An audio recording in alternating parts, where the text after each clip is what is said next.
All right, so real quickly, just wanted to go into a bit of an explanation for this game, Fairy Tale Fables, that I do play sometimes on stream. It's very good, kind of in between game to play while I'm kind of waiting for uh, league queues or anything like that.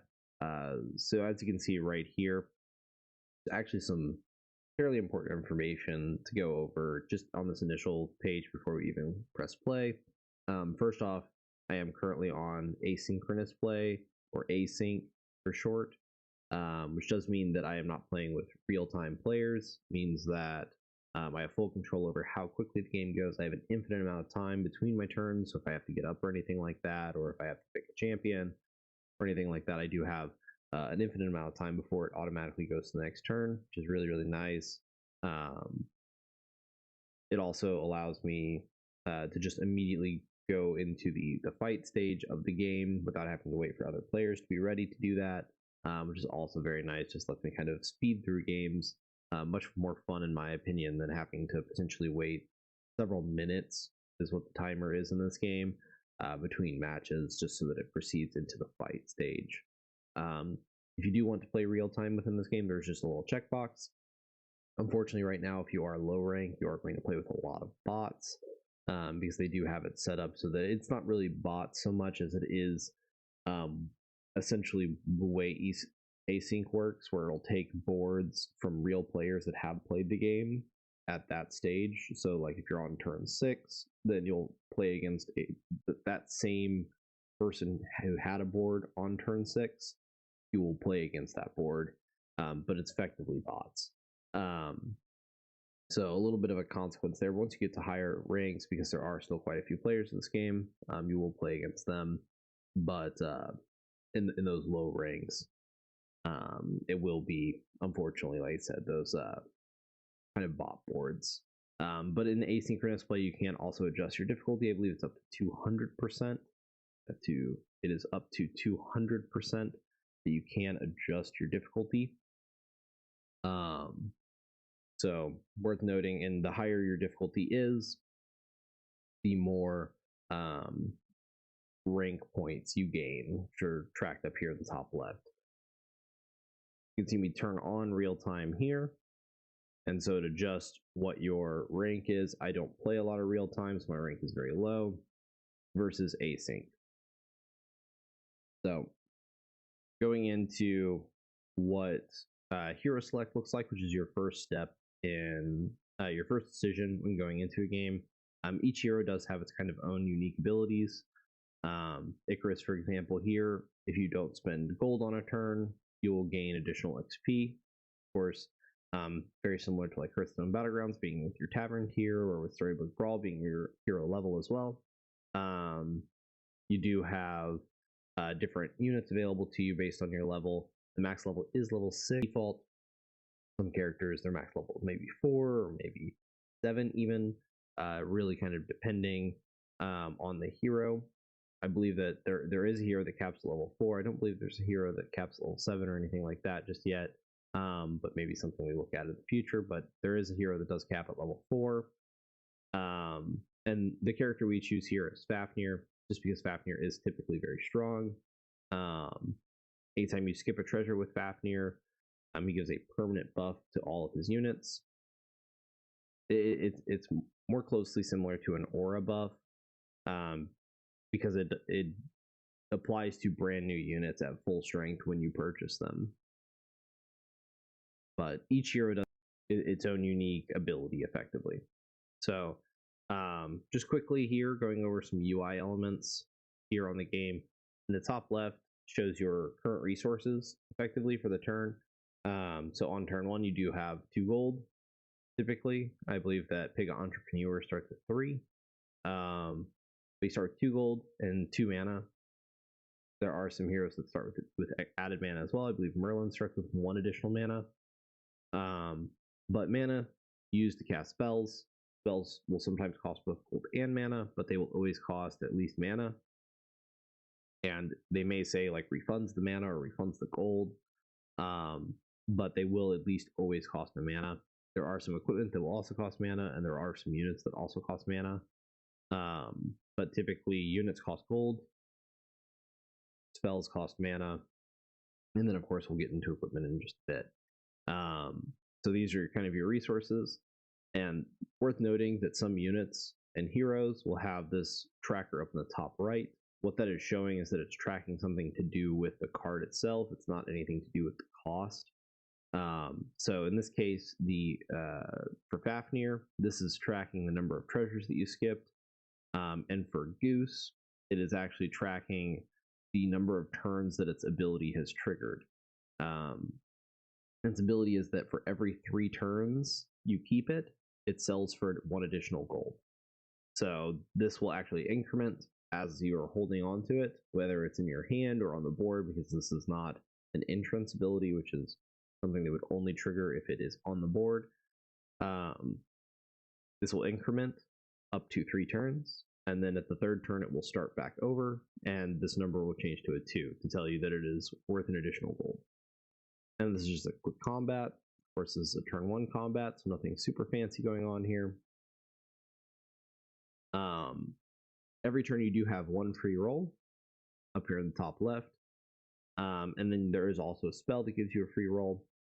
And I actually believe I do buy an equipment here to showcase that a little bit. And you can see that my XP incremented by 1. And then I also want to show that, of course, this is the HP for your hero, that 30 that I have there. And then this on the bottom left is your hero's attack and number of attacks, that count. This typically, outside of a few heroes, will only trigger at the end of a combat. And there are some cards that interact with it as well, either giving you attack or gaining stats based on your attack. But at the end of a combat, if they have any units left and you don't, then it will trigger to try and kill their units. It just saves you, typically it really only saves you early game health unless you're scaling it in some way. But this game in particular does help to limit the amount of early game damage that you're taking. So I do buy this equipment here. Real quickly, did want to mention that units by default only have 1 equipment slot, and your equipment can only be purchased if you do have a slot available on the unit. There is a category of unit called dwarves that are fairly common across the game. One common kind of function of dwarves is they do interact a lot with items. So some of those dwarves do have additional item slots by default, and there is an item in the game that does give additional equipment slots as well. So those can be used to kind of extend that inventory on your units, but typically units do only have 1 singular inventory slot, and to purchase an equipment, you do have to have a unit to put that equipment on. I call this a cheese wheel. It is a very low cost shield. Worth noting that 1 cost equipment can just be sold back at full price. Every unit in the game, unless it states otherwise, sells for 1 gold. That includes all equipment. So if equipment costs 1, then it sells back for 1. It's a way to just carry your gold over between rounds for the most part. Very, very powerful to do that in the early game. So anytime I'm thinking about it, I will try and do that. Of course, unfortunately, I don't see anything that I really want here, so I just grab a boost unit. Boost is an ability that will give stats or give effects to the units out in front of it. This unit here, Sleeping Cat, does have a Dying Breath ability, and that is just a ability that is triggered when the unit dies. So we're going to go into an additional combat here. These units here on the enemy's board, which I do actually buy one a bit later in this game, do have range, which means that when they attack, they don't take damage for their attack, but they do still take damage, of course, when they are attacked. This unit has flying, which is another ability that when it attacks, it will attack the back line as opposed to the front line, if possible, which is very useful for taking out some of the boost units or some of the more deadly units that people will typically put in their back line. So this unit here does, I actually don't believe I hover over it, but it does have an aura ability. And the way aura abilities function is that they will buff all units on your board, similar to like Fafnir's ability, but only as long as they are alive. So if this unit were to die, this unit buffs all angels on the board. So if this unit were to die, then that buff would go away. So I do skip this treasure here because I am playing Fafnir. Kind of skipping forward here through some additional units. These are both units that benefit from your attack. This unit gains stats based gains stats anytime you gain attack. Gains, I believe it's 1 attack by default, and it is also a ranged unit. And then this unit has additional stats. I believe that it gains like +2, +1 for every additional attack that you have. So those are like some examples of characters that gain stats when you have additional attack. This unit as well does interact with a mechanic in the game that is fairly unique to this, as far as I'm aware, fairly unique to Fairy Tale Fables, that is, called food stats. So every unit in the game has different types of stats, has like other stats, has permanent stats, and food stats. Permanent stats are exactly how they sound, unless something is pulling stats from that, like Vamp Daggers in this game, which do pull from that permanent stats pool. Those stats are permanent. There's nothing that would lower them typically. And they are basically just like what you can think of them as are the stats that would be on the card itself. Food stats are purely temporary. Most units would lose 100% of their food stats at the end of every round. Farmers are unique in the case that a lot of them will state that they retain some of their food stats, or that they give their food stats to other units or anything like that. So farmers are one of the few card types that will keep or interact with their food stats excessively. And then other stats are any other bonuses that they're receiving. So spell effects that are giving stats, stuff like that, will sometimes be tracked as other stats, or like aura effects will also be tracked as other stats. So this is an example of a farmer that is actually being used. And the reason the attack order may have looked weird here is because this character does cause their back. They attack in reverse order, so their back line will attack before their front line will. This character gains stats when it gains food stats specifically whenever it's attacked. So this is an example of a farmer getting pretty big here. Auras will sometimes also not affect other units. They will just affect a unit itself. So worth noting, like this unit here is actually an aura unit, which the important part of that is that its stats are not considered permanent stats. It does gain those upon the combat starting. So you can't, like, what that unit reads is that it has bonus stats for every equipment that you have. But because those aren't permanent stats, you cannot use a Vamp Dagger, which does drain stats from a target unit, to put it onto the equipment. You can't use that to take the stats away from that unit. So that's why there's kind of that distinction between stats in this game, because there are cards that will take stats from a unit to give to a different unit. This is actually a Vamp Dagger right here. This dagger here, if I'm not mistaken, takes 2/2 in stats from a unit, and then it puts it on the equipment, so then you can move it between a different unit from there. And then I actually believe that I do lose the round coming into this next round. And this is the treasure slots. I did skip my treasure selection on this character, but you do have by default 3 treasure slots. Daedalus is a hero in this game that does have 4 treasure slots, and those treasure slots are permanent. So with Daedalus, something that can be done, Daedalus has 4 treasure slots by default. Anytime he picks a treasure, he gets an additional treasure choice. So that's just the first time that he picks a treasure, he gets an additional treasure choice. So just kind of help him fill out the 4 treasure slots. But worth noting for Daedalus that those 4 treasure slots are permanent, so if he ever swaps to a different hero with a spell called Dramatic Entrance, or a tier 2 treasure called Matryoshka Doll, which does read after 3 turns cast Dramatic Entrance, lets you just choose a different hero.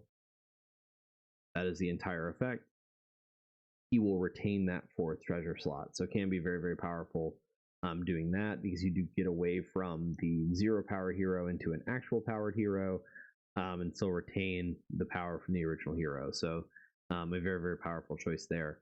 But this is where the treasures would go. You can reorder them just by clicking on them. So just a quick explanation of this game. This is a game, like I said, I do play sometimes on stream, and I have seen both on my stream as well as other people's streams, just people not understanding what is going on in this game. There's a lot more moving pieces than in Person Battlegrounds or Storybook Brawl, I would say. Whether you think either of those games are better necessarily, that's a different story, but definitely with like the equipment being involved in the game, that's additional layer, of course, and then the individual hero powers being tracked and the hero attack being tracked, definitely additional layers there. And then of course the units themselves obviously have very complicated and layering effects as well within the game.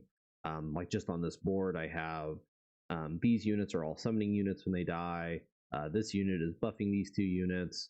This unit is giving additional attack stats anytime any of my units survive an attack, and then this unit is gaining stats anytime I buy a cat or a cat is summoned in combat.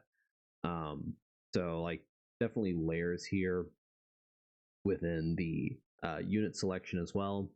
So definitely a lot going on in this game. So just wanted to make a quick tutorial. If anybody does have kind of questions or anything like that about the game, I did want to just kind of provide some general context. May update this in the future just to have some additional information here, but I believe that should kind of cover the general topics, and then anything else maybe would have to probably be like specific questions about the unit itself. So if you do have any questions about this game or anything like that, I do have quite a bit of experience with this game, and quite a bit of experience with Storybook Brawl, kind of predecessor to this. So do feel free to ask me anything, either through stream or through any comments or anything like that. I'll definitely try to respond to those. But that is really everything I wanted to kind of go over real quickly with Fairy Tale Fables. Thank you very much for tuning in. I hope you enjoyed the video. If you did, please absolutely do check out some of the other content available on my channel, or catch me live at twitch.tv/Gadalis. Please follow so that you can receive live notifications for when I am streaming. And please don't forget to like, comment, and subscribe on the video.